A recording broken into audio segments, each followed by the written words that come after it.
بکار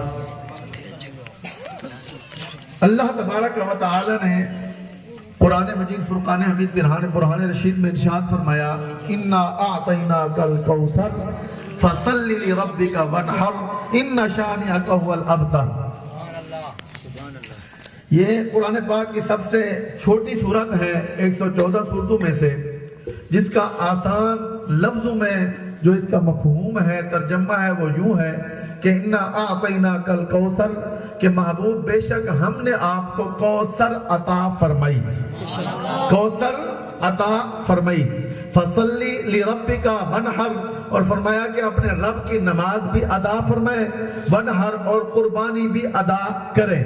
ان شانئک هو الابتر، اس کا مختلف جو قرآن پاک کا ترجمہ کرنے والے ہیں جناب مترجمین یا مفسرین نے مختلف جو اس کے ترجمے کیے ہیں، لیکن جو میرے دل کو لگا ہے وہ میں عرض کرنا چاہتا ہوں کہ ان شانئک هو الابتر، فرمایا محبوب بے شک آپ کا جو دشمن ہے وہ گمنام ہے، جناب مقطوع نسل ہے، یعنی اس کا نام لینے والا بھی کوئی نہیں رہے گا، آپ کے دشمن کا نام لینے والا بھی کوئی نہیں رہے گا۔ یہ اس آیت اس سورت کا یہ مختصر سا آسان سا ایک ترجمہ تھا جو میں نے کر دیا۔ اب ذرا توجہ سے سماعت فرمائیے گا کہ 114 سورتوں میں سے یہ سب سے چھوٹی سورت ہے، ذہن حاضر رکھیے گا، ذہن حاضر رکھیے گا، 114 سورتوں میں سے سب سے چھوٹی سورت ہے، اور اس میں سے انا اعطیناک الکوثر، یہ پہلی جو آیہ مبارکہ ہے اس کے چند حروف ہیں۔ کتنے حروف ہیں؟ چند حروف ہیں۔ اگر اسی پر صرف گفتگو کی جائے تو زندگی ختم ہو سکتی ہے، اس پر گفتگو ختم نہیں ہو سکتی۔ پوری سورت نہیں، پوری سورت نہیں، پورا قرآن نہیں، قرآن کی سب سے چھوٹی سورت اور سب سے چھوٹی سورت میں سے سب سے چھوٹی ایک آیت جس کے چند حروف ہیں، انا اعطیناک الکوثر، اے محبوب ہم نے آپ کو کوثر عطا فرمائی۔ اسی پر اگر گفتگو کی جائے تو زندگی ختم ہو جائے، گفتگو ختم نہ ہو۔ لیکن ٹائم کو ملحوظ رکھتے ہوئے میں پانچ تن پاک کی نسبت سے 5 تفسیریں مختصر ٹائم میں بیان کروں گا، گفتگو ختم کروں گا۔ سبحان اللہ۔ 5 تن پاک کی نسبت سے 5 تفسیریں، کیوں؟ اس لیے کہ میرا نظریہ و عقیدہ ہے کہ قائم ہو بدن سے جب کفن کی نسبت، میرے سادات یہاں پر موجود ہیں، کہ قائم ہو بدن سے جب کفن کی نسبت، چہرے سے آیا ہو 5 تن کی نسبت۔ سبحان اللہ۔ مرنا تو ہے نا، مرنا تو ہے نا، یہ نہ ہو، یہ نہ کہے ہمارے مرنے پہ کوئی کہ مر گیا مردود فاتحہ نہ درود، نہیں، بلکہ جب ہم میں کفن کیا جائے اور جب آخری دیدار کرنے کے لیے لوگ جمع ہو تو سب یہی کہیں کہ یہ 5 تن کا غلام جا رہا۔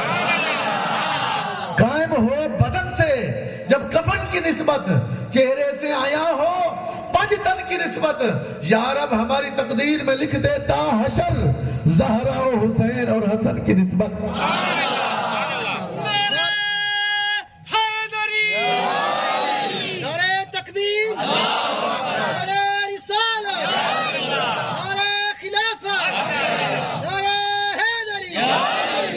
انا اعطیناک الکوثر، پہلی تفسیر توجہ سے سماعت فرمائیے گا، اے محبوب ہم نے آپ کو کوثر عطا فرمائی۔ صاحب روح المعانی فرماتے ہیں اس کوثر سے مراد حوض کوثر ہے۔ کیا ہے؟ حوض کوثر۔ حوض کوثر کیا ہے؟ حوض کوثر کیا ہے؟ وہ ایک چشمہ ہے جو قیامت کے دن حضور علیہ السلام اپنی امت کو، پیاسی امت کو پانی پلائیں گے، آب کوثر پلائیں گے۔ اور وہ صحابہ نے پوچھا یا رسول اللہ صلی اللہ علیہ وسلم، ذرا توجہ سے سماعت فرمائیے گا، میں اشارتاً گفتگو کروں گا، توجہ سے سماعت فرمائیے گا۔ صحابہ نے عرض کی یا رسول اللہ صلی اللہ علیہ وسلم کہ وہ چشمہ جو ہے اس کا پانی کیسا ہے؟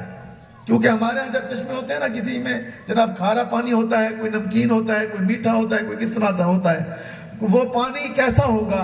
حضور نے فرمایا کہ وہ شہد سے زیادہ میٹھا ہوگا۔ سبحان اللہ۔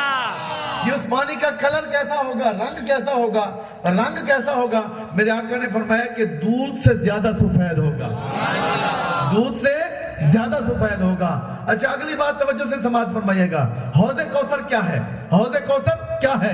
اس کی لمبائی چوڑائی کتنی ہے؟ ذرا توجہ سے سماعت فرمائیے گا۔ کچھ لوگ کہتے ہیں کہ دیوار کے پیچھے کا العیاذ باللہ علم نہیں۔ اب صحابہ کا عقیدہ دیکھیے، جب حضور کو اللہ نے فرمایا انا اعطیناک الکوثر، اے محبوب ہم نے آپ کو حوض کوثر عطا فرما دیا، اب صحابہ سوال کر رہے ہیں یا رسول اللہ صلی اللہ علیہ وسلم کے حوض کوثر کی لمبائی چوڑائی کتنی ہے؟ لمبائی چوڑائی، کیونکہ ہم اگر کوئی چشمہ وغیرہ بنائیں یا جناب جس طرح کھاڑا وغیرہ بناتے ہیں جناب ٹویل وغیرہ کے لیے، یا کنواں وغیرہ جناب نکالتے ہیں، کنواں نکالتے ہیں، تو اس کی لمبائی 10 ہوتی ہے، یا 5x5 یا 8x12 مختلف سائز کا ہوتا ہے۔ تو صحابہ نے عرض کی کہ وہ جو حوض کوثر جو آپ کو عطا ہوا اس کی لمبائی چوڑائی کتنی ہے؟ میرے آقا نے فرمایا کہ اس کی لمبائی چوڑائی جس طرح مشرق مغرب شمال جنوب جتنا زمین کا احاطہ ہے اتنی اس کی لمبائی چوڑائی ہے، اتنی اس کی لمبائی چوڑائی ہے۔ اب صحابہ نے ایک اور سوال کیا، صحابہ عرض کرتے ہیں یا رسول اللہ صلی اللہ علیہ وسلم کہ وہاں پر جو برتن ہوں گے، جو پیالے ہوں گے، جو گلاس ہوں گے جن سے آپ امت کو پانی پلائیں گے، وہ برتن کس چیز کے ہوں گے؟ آیا کہ سٹیل کے ہوں گے، آیا کہ جس کے ہوں گے، آیا کہ شیشے کے ہوں گے، آیا کہ جناب پلاسٹک کے وہ گلاس ہوں گے، کس چیز کے ہوں گے؟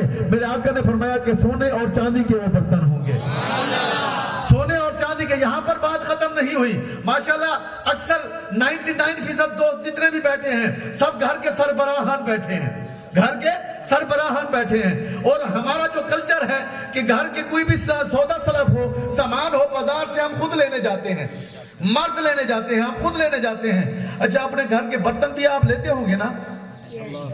لیتے ہوں گے نا؟ اچھا گلاس وغیرہ بھی لیے ہوں گے، شیشے کے بھی لیے ہوں گے، جس کے بھی لیے ہوں گے، سٹیل کے بھی، خود خریدے، اپنی جیب سے پیسے دے کے خریدے، دکان سے خود لے کر آئے۔ کوئی بندہ پورے جناب اس مجمع میں بتا سکتا ہے کہ میرے گھر کے اندر اتنے گلاس ہیں؟ یار بولو تو صحیح۔